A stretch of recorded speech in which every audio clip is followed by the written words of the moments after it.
otro problema que tienen los pacientes diabéticos, que es la insuficiencia cardíaca. Y el título de esta presentación o conversación es de la diabetes a la insuficiencia cardíaca, con énfasis en estudios como el Emperor Reduce con empaglifosina que se dio en pacientes con insuficiencia cardíaca con fracción de eyección reducida. Cuando nosotros hablamos de diabetes, nos enfocamos, ¿quiénes son los pacientes diabéticos? Y muchas veces nosotros podemos estar conscientes de que un paciente es diabético por nuestra experticia, por nuestro interrogatorio, por el antecedente. Pero quiero yo ver en imágenes quiénes son los pacientes con diabetes mellitus. Y podemos ver que las cifras que tienen los pacientes con diabetes mellitus son bastante importantes en lo que se refiere al riesgo cardiovascular. El 80% de los pacientes tienen enfermedad cardiovascular y es la principal causa de muerte del paciente diabético. De esa causa cardiovascular, el 75% de la muerte del paciente diabético es por enfermedad coronaria y un 25% por enfermedad cerebrovascular y complicaciones periféricas de las arterias. Y miren que en el paciente diabético está entre doble y 4 veces más el riesgo de padecer stroke. Entonces, esos son los pacientes con diabetes. No son los pacientes que en el interrogatorio les digo si usted es diabético o no y me contestan sí. O yo leo en una historia clínica que este paciente es diabético. Sino lo que quiero y mi intención es definir que el paciente que tiene diabetes tiene enfermedad cardiovascular como causa de mortalidad, con las diferentes modalidades, tanto de enfermedad coronaria como de stroke. ¿Cuáles son las causas de muerte de los diabéticos en los últimos 30 años? ¿Ha cambiado algo al respecto? Y para eso tenemos esta información. Fíjense cómo alteraciones metabólicas que antes se veían en el 3% hace 30 años, ahora se ven en 1%. Y me refiero a aquellas situaciones como cetoacidosis diabética, ¿ya? Estado hiperosmolar, etcétera, que son situaciones agudas y metabólicas del paciente con diabetes. Cuando hablamos de muerte por infecciones, como son las neumonías, antes existía una asociación de la diabetes con los procesos infecciosos en un 12% que ha bajado a la mitad después de 30 años. Pero fíjense en las últimas barras, cómo la muerte de origen cardiovascular hace 30 años eran el 50% de los pacientes y actualmente está en el 70% de los pacientes. De tal manera de que el paciente con diabetes, ¿ya?, en los últimos 30 años no ha reducido la mortalidad cardiovascular. ¿Qué nos afecta en el paciente que tenemos con diabetes? ¿Cuál sería la respuesta a eso? Nos afecta, nos daña, involucra en su daño eso que tiene una imagen. ¿Qué es eso? Es un casco, ¿no? Ustedes están viendo que todas las personas que están haciendo la construcción tienen un casco. Son ingenieros de construcción. Entonces, la diabetes nos afecta la bomba, que es el corazón. La diabetes nos afecta las tuberías. ¿Quiénes son las tuberías? Los vasos sanguíneos. Y la diabetes nos afecta los filtros. ¿Quiénes son los filtros? Primero, la bomba porque me produce falla cardíaca. Las cañerías, ¿por qué? Porque me produce un infarto agudo del miocardio, porque una cañería coronaria se me tapa, o tengo un accidente cerebrovascular porque una cañería cerebral se me tapa. Y por último, la diabetes afecta a los filtros que tiene que ver con la función del riñón. Entonces, la diabetes nos afecta esas tres situaciones que son puntuales para aumentar la mortalidad cardiovascular. ¿Cuál es la esperanza de vida de los pacientes diabéticos y enfermedad cardiovascular? Es 12 años menor que la esperanza de vida de las personas sin diabetes. Yo le comentaba eso a ustedes, pero lo vamos a ver en este gráfico. Si yo tengo 60 años aquí y no tengo diabetes, yo tengo 20 años que posiblemente acá cuando tenga 80, 85 me voy a morir, porque de algo tengo que morir. Pero este es el paciente sin diabetes. Tiene por disfrutar, si es el término apropiado, 20 años. Pero si el paciente le diagnosticó diabetes a esta persona que tenía 20 años, de 60 a 80, para morirse, yo tengo que restarle 6 años por el diagnóstico solo de diabetes. Si él es diabético y ya tiene enfermedad cardiovascular establecida, le tengo que restar 12 años. De 20, 12 menos, 8 años de vida. Sin embargo, cuando el paciente con diabetes está con enfermedad renal crónica, réstenles 18 años, de tal manera de que ese paciente tiene una expectativa de vida muy disminuida. Entonces, la esperanza de vida del paciente con diabetes dependerá de su diagnóstico inicial y de las comorbilidades, tanto cardiovasculares como renales, que se presentan. Si yo me pregunto, ¿la diabetes es una enfermedad progresiva? ¿Qué dicen ustedes? Por la evolución podríamos decir que sí. Y aquí está la explicación. La diabetes constituye un continuo de daño cardiovascular. Pero en el paciente con prediabetes ya existe el riesgo de daño cardiovascular. Y miren esta diapositiva que es muy ilustrativa y a mí me gusta mucho comentarla. Aquí tenemos el paciente en prediabetes. Todo lo que está por el día 0, que es el día que te digo que eres diabético. Antes, en etapas de prediabetes, como vemos esta imagen, todo este lapso de aquí, yo puedo tener menos de 5 años del diagnóstico de diabetes o menos de 10 años del diagnóstico de diabetes de estado prediabético. Casi el 90% de los pacientes están en sobrepeso u obesidad, que ya vimos que es en el tren que une los vagones. Ahí está el daño. Mira cómo está el porcentaje de sobrepeso y obesidad. Y el otro, que el 83% de los pacientes en prediabetes ya tienen hipertensión arterial. Cuando yo te hago el diagnóstico de diabetes, solo el 62.4% de ellos tienen disglicemia, es decir, alteraciones tanto en la glucosa en ayunas, como alteraciones en la glucosa postprandial o como alteraciones en la hemoglobina glicosilada.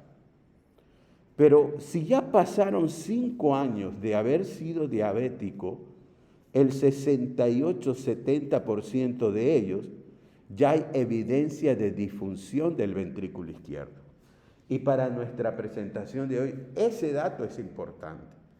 Apenas 5 años de usted ser diabético, tiene la posibilidad de deteriorar la función de su ventrículo izquierdo, que tiene que ver con la insuficiencia cardíaca. Si nosotros vemos 10 años que pasan, ya la cosa cambia y la insuficiencia cardíaca es la principal causa de hospitalización en los pacientes con diabetes.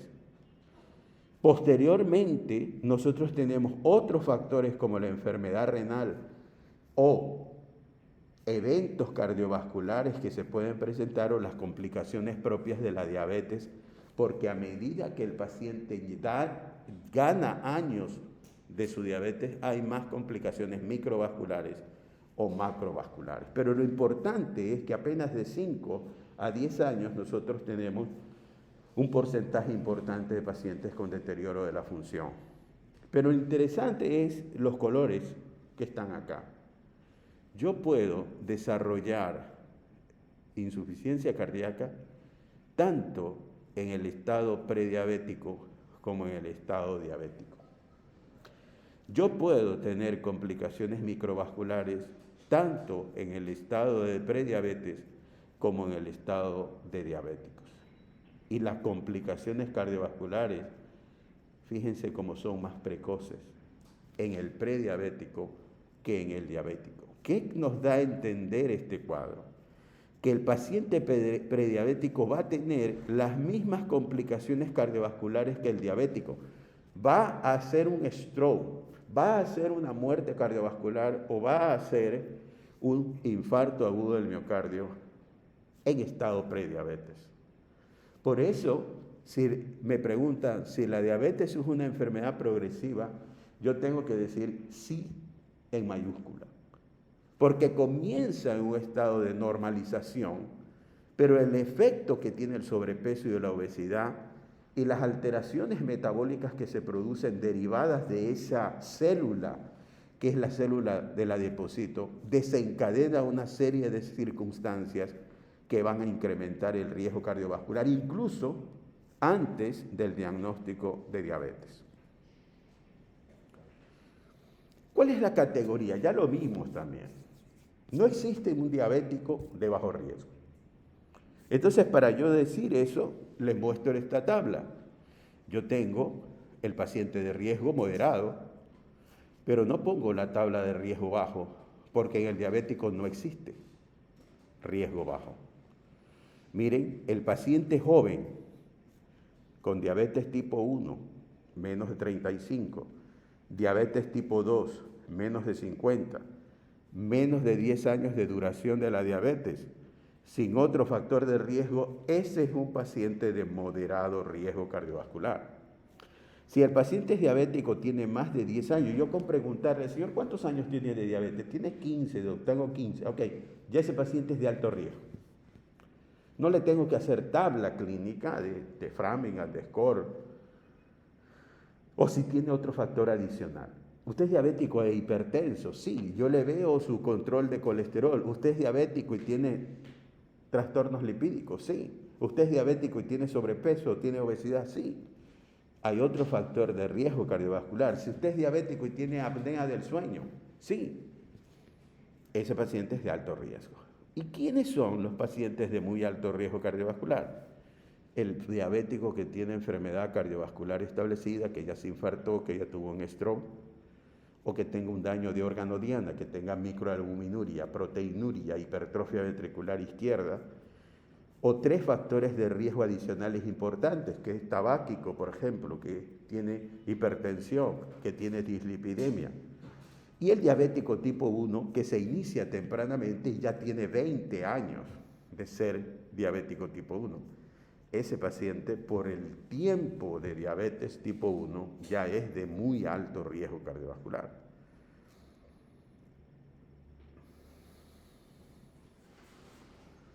Ahora, esto es importante. ¿Cuál es la asociación de la hemoglobina glicosilada y la incidencia de enfermedad cardiovascular? Ahí tenemos este estudio, un poco viejo, pero ese es el que nos dio la respuesta, que cuando yo tengo más intensivo control del azúcar, lo único que puedo reducir es el infarto del miocardio en un 25%, perdón, en un 15%. Pero si veo el stroke, hospitalización por falla cardíaca, muerte cardiovascular o mortalidad por toda causa, no existe diferencia entre el tratamiento intensivo o el menos intensivo en el control de la hemoglobina glicosilada. Quiere decir entonces que dentro del punto de vista, yo ya les decía en clases pasadas, controlar el azúcar tiene efectos, pero a nivel microvascular y no tanto a nivel macrovascular. El único que salió en este metaanálisis era el infarto del miocardio. Pero sí les decía que dentro del control de la hemoglobina glicosilada o el control de la presión arterial o el control del LDL colesterol, el que más impacto tenía era el control del LDL colesterol en los pacientes. No impacto. Entonces, controlarle al paciente la hemoglobina glicosilada, porque eso hicieron largo tiempo los endocrinólogos. ¿Qué nos decían los endocrinólogos? Le controlan la hemoglobina glicosilada. ¿Con qué le controlaban la hemoglobina glicosilada? Sulfonilureas, metformina, insulinas en el caso apropiado, pero no veían una reducción de la mortalidad cardiovascular importante, no veían una reducción de la insuficiencia cardíaca de los pacientes. Entonces no tiene un impacto el control de la glucosa en los pacientes, excepto en el infarto del miocardio. ¿Qué pasa con la insuficiencia cardíaca? ¿Qué es lo que tenemos que conversar? El impacto socioeconómico de ser diabético más insuficiencia cardíaca está aquí. El 40% de los diabéticos tienen insuficiencia cardíaca. Si yo veo 2 pacientes diabéticos, uno ya tiene evidencia de insuficiencia cardíaca. Si yo traspolo esa cifra, en Estados Unidos hay 6.5 millones de personas con insuficiencia cardíaca y se están diagnosticando cada año 1 millón de pacientes diabéticos con insuficiencia cardíaca. Lo interesante es esto, que cuando yo asocio diabetes e insuficiencia cardíaca tengo que ver el sexo. Y las mujeres son 5 veces más propensas, mujer diabética, a presentar insuficiencia cardíaca, mientras que los hombres somos el doble de posibilidades. 5 mujeres y el doble en insuficiencia cardíaca los diabéticos. El 50% de los pacientes con insuficiencia cardíaca morirán a los 5 años. 5 años pasan rápido. El coste estimado para el 2030 van a ser 150.000 millones de euros atender esta población.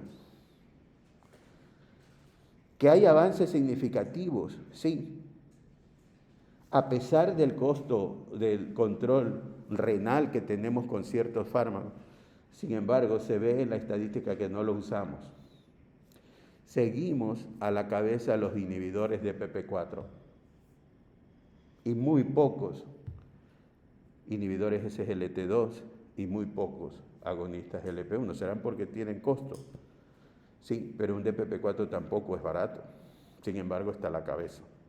Es neutro, no produce ni beneficio ni perjuicio. Excepto uno, la saxagliptina. Ese sí produce mayores eventos de insuficiencia cardíaca.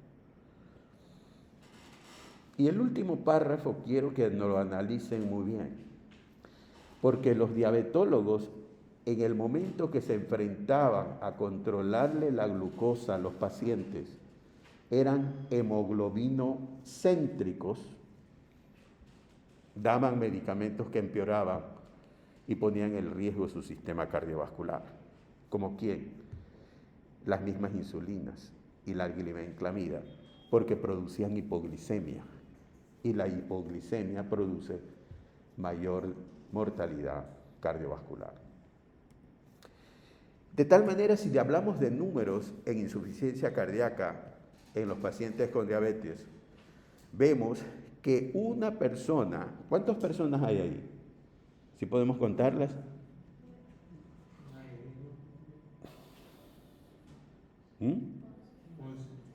Una persona de 11 en el mundo es diabética. ¿Sí? Es decir, que el mundo tiene casi 500 millones de personas diabéticas. El 15% de los diabetes tienen en el momento del diagnóstico insuficiencia cardíaca. 2.5 veces hay un aumento de la insuficiencia cardíaca en el paciente diabético tipo 2 versus el paciente tipo sin diabetes. Y la enfermedad renal, como ustedes ven, el 50% de los diabéticos tienen enfermedad renal crónica y es 3 veces más tener enfermedad renal crónica en los pacientes diabéticos. ¿Quieren números? Todos son estudios de prevalencia de diabetes. Mira cómo la cantidad de estudios desde el Atlas, desde el DIAMO, del estudio RALES es con espironolactona en falla cardíaca reducida. Desde esas épocas, el porcentaje de pacientes diabéticos era alrededor del 20% que participaban en los estudios de falla cardíaca. Pero mira, en los últimos estudios, especialmente en el estudio Paradigma, ya podemos ver que casi el 50% de los que ingresamos para estudios de falla cardíaca tienen diabetes. ¿Por qué razón es eso? Porque ya hemos comprendido la asociación entre diabetes e insuficiencia cardíaca. Porque ya hemos mejorado la mortalidad del diabético que se infarta. No se mueren como en la época previa a la trombolisis o a la época previa de la angioplastia primaria. Ahora viven más las poblaciones, pero viven más con un deterioro de la función renal y de la función cardíaca, en este caso, la fracción de eyección. Por eso se ha ido incrementando el número de diabéticos en los estudios clínicos. Ustedes dirán, ¿qué significa ese símbolo? Bueno, las manos están siempre juntas. ¿Y quiénes son los que representan esas manos? ¿Qué creen ustedes?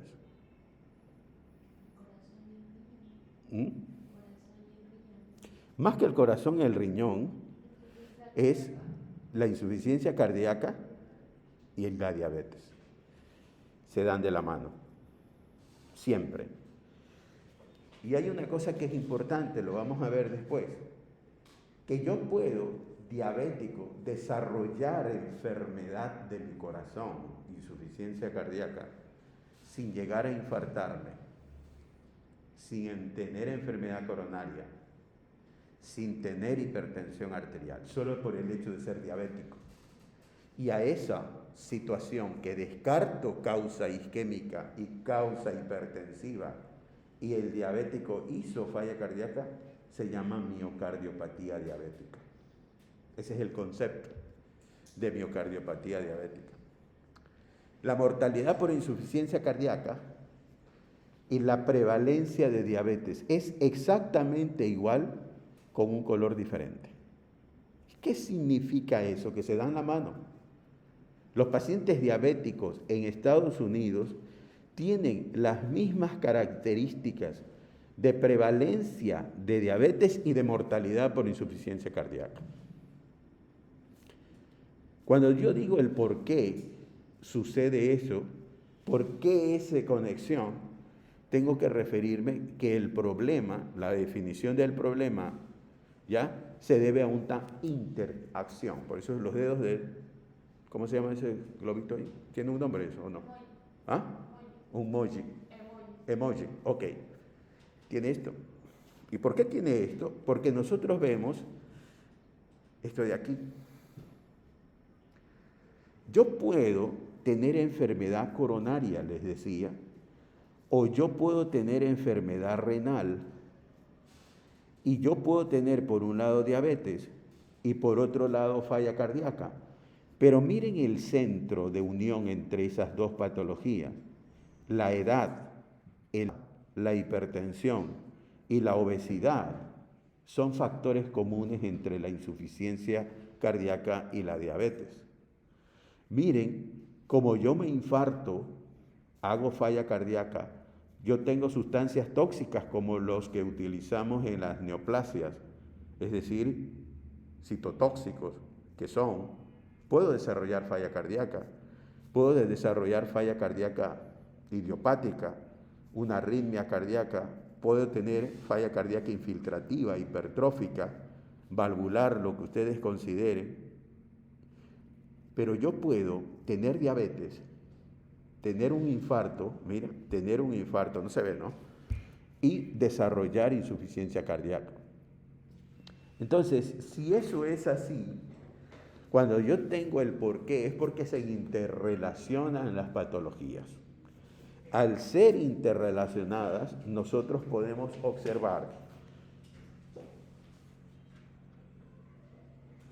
que si yo tengo un diabético y hace falla cardíaca, me preguntaría, ¿será porque hizo un infarto? ¿O porque hizo una cardiopatía hipertensiva? Primero hipertrofió el ventrículo izquierdo y después lo dilató y hizo insuficiencia cardíaca, que es muy común. A eso no se llama miocardiopatía diabética. El concepto de miocardiopatía diabética, cuando te la pregunte, es un concepto que el paciente desarrolla insuficiencia cardíaca por la interacción de todos estos factores: edad, sexo, raza, resistencia a la insulina, la misma dislipidemia, etc. ¿Se acuerdan del estrés oxidativo, de la inflamación? Por el hecho de que yo tenga diabetes, yo puedo desarrollar insuficiencia cardíaca, y si no le encuentro un motivo coronario ni un motivo hipertensivo, eso se llama miocardiopatía diabética. Entonces, definiendo el problema, existe una interrelación